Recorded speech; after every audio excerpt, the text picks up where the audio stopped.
So you need to come up with original ideas, but you don't consider yourself naturally creative. Don't worry, I understand. I'm one of you. But by the end of this video, you'll learn how to more easily generate novel ideas with a simple change of mindset. Hello everyone, welcome to this week's episode. Aside from my films on this channel, I post weekly episodes of what I'm doing and learning as an emerging artist in the hopes that it'll be helpful to you. And if that sounds good, please don't forget to like and subscribe so I can keep the lights on. Now, I'm sure you've been around these special people who can just throw one amazing idea after another at you. I'm in a collaborative duo with a Polish artist. Follow her on Instagram. And she's exactly like that, just bursting with interesting and original thoughts. But me, I'm not. I'm good at analyzing, breaking down a problem, but when it comes to thinking of solutions and new ideas, I've literally sat for hours completely blank. So how do we break out of this prison of analysis paralysis? We can begin by trying to change our understanding of how original ideas come about. We need to understand that creativity is 1, a set of skills, and 2, a process.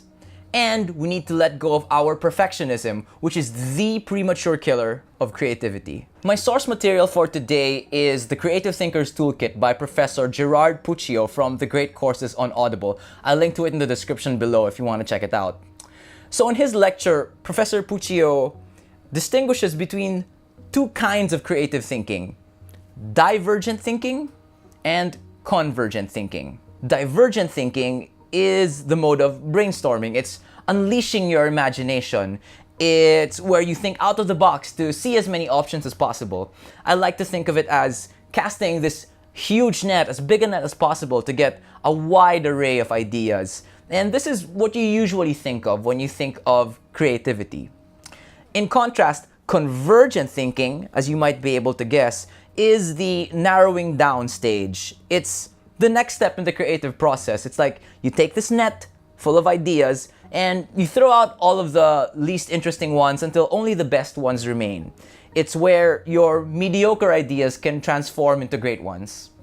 Now, the problem people like us face is that we try to do our divergent and convergent thinking at the same time. The minute we come up with an idea, we dismiss it right away instead of letting our imaginations roam. And so when we do this, we kill our creative momentum and take away our mind's permission to play. So, because the purpose of generating these ideas isn't necessarily to use them right away. It's to get kind of this mental conversation going in as many directions, unexpected directions as possible. When we ideate, when we diverge, we want to withhold all judgment first. Don't dismiss anything as stupid or infeasible just yet, because you have to let the momentum of each idea build on the next. And when you've generated a ton of ideas, that's when you can put on your beloved judgment hat and sort them out.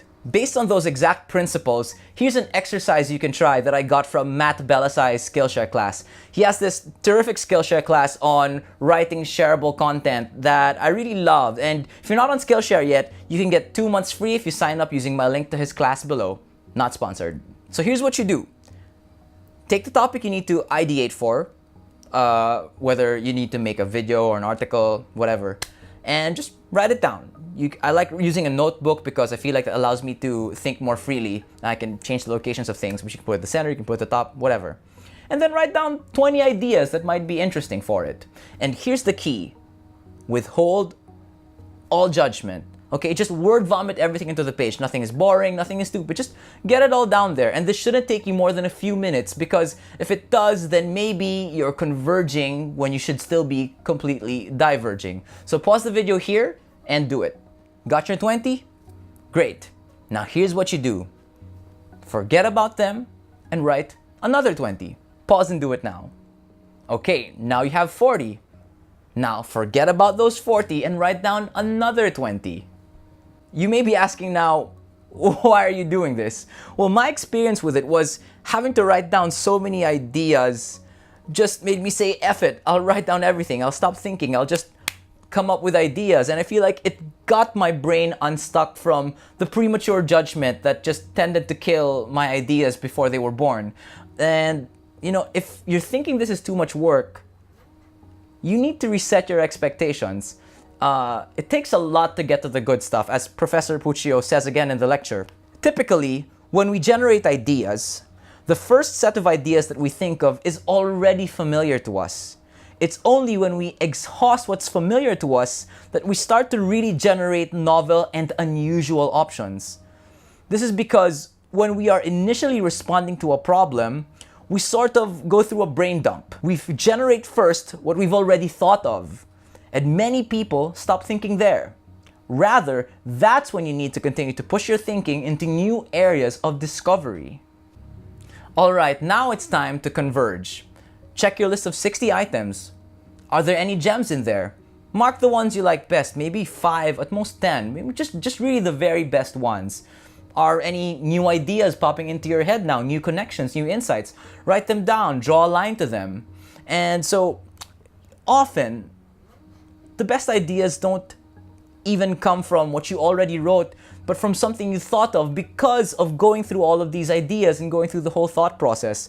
But that can't happen if you only think of 5 things and you settle for the first. So I tried this while trying to come up with ideas for my next YouTube videos. So just as an exercise, I challenged myself to write down 40 things only photographers understand. And I ended up with 144 things, and I could have kept going, but I was tired and I'd already gotten the point of the exercise. And so, well, most of these are lame for sure, but what it taught me was that I could also get into a state of creative flow when coming up with ideas, and now I have 144 seeds of ideas to come back to in the future. I feel like going analog, light painting, finishing a tutorial and forgetting everything right away, fake moon. I should start teaching. I love Instagram. What camera should I buy? I hate Instagram. I should start vlogging, waking up at stupid o'clock. Don't forget to like and subscribe. In closing, I think many of us have this misconception that great ideas come forth fully formed and unbidden from the gods or from the muses. But really, all really great ideas took time and effort to become that way, even though many artists actually try to hide this fact to make themselves look like geniuses. But you know, as Hemingway said, the first draft of anything is shit.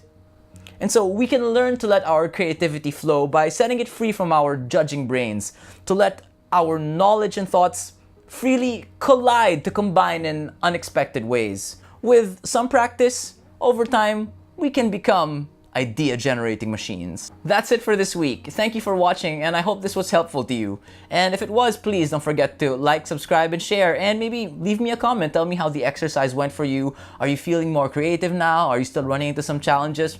Just share with me. Please let me know. I would love to know. And that's it. I will see you again next week.